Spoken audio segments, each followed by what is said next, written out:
আসলে এখানে আমরা বক্তব্য দেওয়ার মতো কিছু নেই। আমাদের পূর্ববর্তী যে সকল প্রতিনিধি ভাইরা বক্তব্য দিয়ে গেছেন, সব কিছুই হচ্ছে আমারই কথা।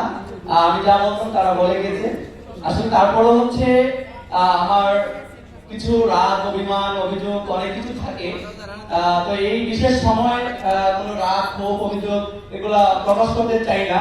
যেহেতু এখানে আমাদের সিনিয়র নেতৃবৃন্দ আছেন, তারা অবশ্যই সামনে যে কমিটি, কাউন্সিলের মাধ্যমে কমিটি হবে সেটা অবশ্যই বিবেচনা করে দিবেন। এখানে যেহেতু আমাদের সভাপতি বিনিয়ামিন মোল্লা ভাই, তার বিদায় দ্বারা আমরা চাচ্ছি যেন সে একটা সম্মানিতভাবে এখান থেকে বিদায় নেয়, সেটাই প্রত্যাশা করি। তাই আমরা আসলে এখানে কোনো কারো বিরুদ্ধে আমরা অভিযোগ দেব না। তো আমার ব্যক্তিগতভাবে আসলে কিছু যে অবমূল্যায়ন, আমরা তৃণমূল যে কি অবমূল্যিত হয়েছি, আমরা 5ই আগস্টের আগে আমরা যেভাবে রাজনীতি করে আসছি, আমাদের মাথার উপরে কোনো ছাদ ছিল, ছায়া ছিল না, কোনো অভিভাবক ছিল না। আমরা বিশ্বাস করেছিলাম যে আমাদের 5ই আগস্টের পরবর্তী সময় আমরা একটা ভালো একটা অভিভাবক পাবো, কিন্তু আসলে আমরা সেটাও আমরা লক্ষ্য করতে পারিনি। যেমনটি হচ্ছে 5ই আগস্টের আগে যে সকল আমাদের জুলাই আন্দোলন শুরু হলো, তখন থেকে চাঁদপুরের মতো একটি জায়গায়, আপনারা সবাই জানেন, সেখান থেকে আমরা জুলাই আন্দোলন সম্মুখীন আমরা আন্দোলনে নেতৃত্ব দিয়েছি। তারই ধারাবাহিকতায় আমাদের মধ্যপুত্র, আপনারা সবাই এটা চিনেন, সুপরিচিত।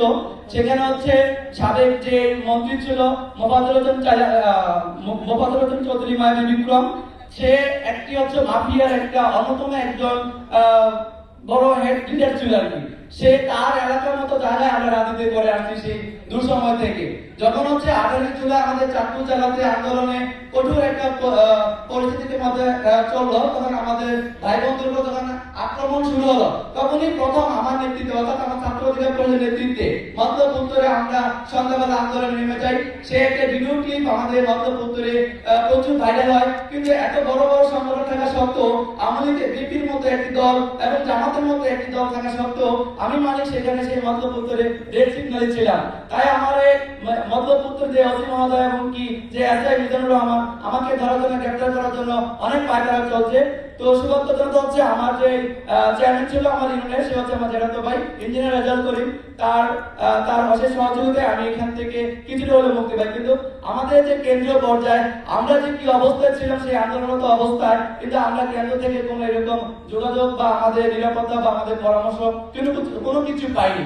কিন্তু আমাদের একজনের কাছ থেকে পেয়েছি, আমাদের চাঁদপুর জেলা মধ্যপুত্তরের গর্বিত ছাত্র নেতা ইসমাইল হোসেন সুমন ভাই। সে সার্বক্ষণিক আমাদের খোঁজখবর নিয়েছে, চাঁদপুর জেলার নেতৃত্বের খোঁজখবর নিয়েছে, আন্দোলন সংগ্রামের মাধ্যমে আমাদের নিরাপত্তা দেওয়ার জন্য সর্বোচ্চ চেষ্টা করেছে।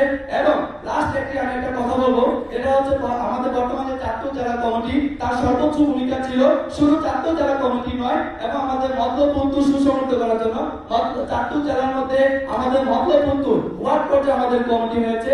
তারই অধিকাংশ ভূমিকা হচ্ছে আমাদের ইসমাইল হোসেন সুমন ভাই। আশা করি যে আরেকটি বিষয় হচ্ছে যে আমাদের প্রতিনিধিদের অনেক বিষয় অভিযোগ এসেছে, যেটা হচ্ছে ফান্ডিং বিষয়। আমরাও জানি যে অনেকে অভিযোগ দিয়েছে যে আমাদের 5ই আগস্টের পরে এই সংগঠন কেন এত লোয়েস্ট পর্যায়ে ছিল। আমি বলবো যে না, আমাদের এই সংগঠন এখনো কোনো লোয়েস্ট পর্যায়ে নাই। কারণ হচ্ছে আমাদের এই সংগঠন এখনো সততার উপরে টিকে আছে। কারণ যদি আমরা যদি লুবি থাকতাম, তাহলে আমরা 5ই আগস্টের পরে এনসিপি বা জামাত বা বিএনপি জায়গায় চলে যেতে পারতাম। কারণ তারা চাঁদাবাজি, টেন্ডারবাজি সব কিছু আচরণ করেছে। একমাত্র ছাত্র অধিকার পরিষদ বর্তমানে যারা প্রতিনিধিরা এখন প্রতিনিধিত্ব করতেছেন, তারা নির্লোভ সততার মাঝি এখনো আছে। আমি মনে করি আমার ছাত্র অধিকার পরিষদ সফলতার সাথে এসেছে। এবং আমরা কেন এত বড় আশা, এত তাড়াতাড়ি কেন আমরা এত প্রত্যাশা করি? কারণ আমাদের সংগঠনের মাত্র বয়স হচ্ছে 7 বছর। আমরা এত তাড়াতাড়ি যা পেয়েছি, শুকরিয়া আলহামদুলিল্লাহ, আমরা শুকরিয়া মানতে পারি। আমাদের রাজনীতির অনেক দীর্ঘমেয়াদী, অনেক পথ অতিক্রম করতে হবে, সেই পর্যন্ত আমাদের অপেক্ষা করতে হবে। আমি বিশ্বাস করি ছাত্র অধিকার পরিষদ ভবিষ্যতে নেতৃত্বে একটা গুরুত্বপূর্ণ জায়গা রেখে। ধন্যবাদ সবাইকে। আসসালামু আলাইকুম।